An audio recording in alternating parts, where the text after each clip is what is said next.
இந்த அரசியல்னாலே வேற லெவல் தான்ல.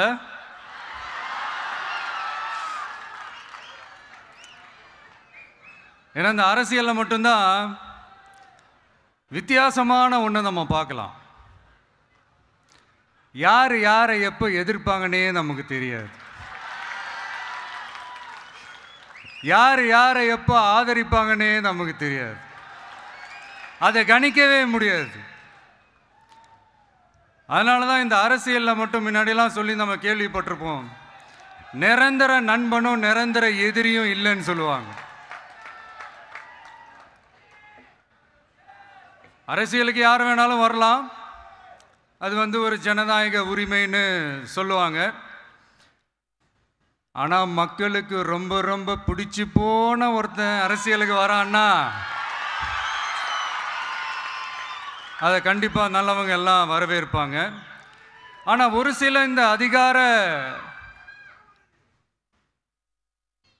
இல்லை அது வேணாம், ஒரு சில பேருக்கு மட்டும் கொஞ்சம் எரிச்சல் வரத்தானே செய்யும். அது இருக்கும் தானே. என்னடா இவன் திடீர்னு ஒருத்தன் என்ட்ரி கொடுத்துட்டானே, இது வரைக்கும் நாம சொன்ன பொய்யெல்லாம் நம்பிக்கிட்டு மக்கள் நமக்கு ஓட்டு போட்டுக்கிட்டு இருந்தாங்களே, ஆனால் இப்போ இவன் சொல்றதெல்லாம் பார்த்தா மக்கள் மனசுக்கு ரொம்ப நெருக்கமாக வேற இருக்குது. அதுவே நமக்கு ஒரு பெரிய நெருக்கடியாகவும் இருக்குது. இவனை என்ன பண்ணலாம், என்ன செய்யலாம், எப்படி இவனை இது பண்ணலாம், க்ளோஸ் பண்ணலாம்.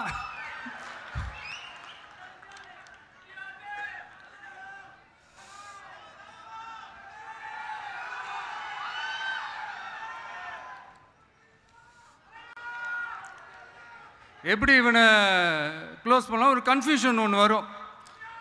அந்த கன்ஃபியூஷனில் கத்துறதா கதறதா